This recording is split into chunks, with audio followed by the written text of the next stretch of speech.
Hər kəsə salam.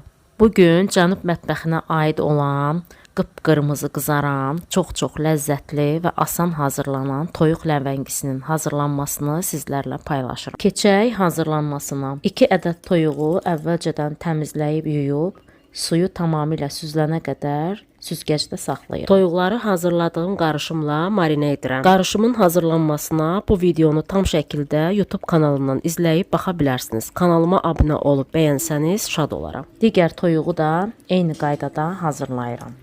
Toyuğu bu cür marinə edəndə həm çox dadlı olur, həm də rəngi qıpqırmızı olur. 200 qram üyüdülmüş qoz ləpəsinin üzərinə blenderdan keçirdiyim 3 ədəd soğanların suyunu marladan sıxıb üzərinə əlavə edirəm.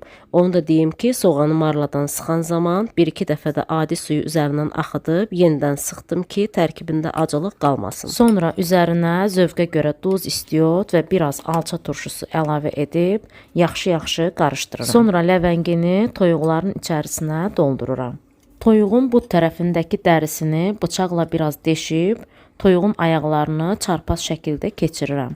Belə olduqda həm səliqəli olur, həm də bişən zaman içliyi dağılır. Sonra açıq qalan hissələrini də diş çöpü ilə bərkidirəm. 5-6 saat soyuducuda saxladıqdan sonra toyuqları soba listinə yerləşdirib, üzərlərinə yenə biraz paprika çəkirəm və sobada 230-250 dərəcədə 1 saat, 1 saat 15 dəqiqə müddətinə bişirirəm.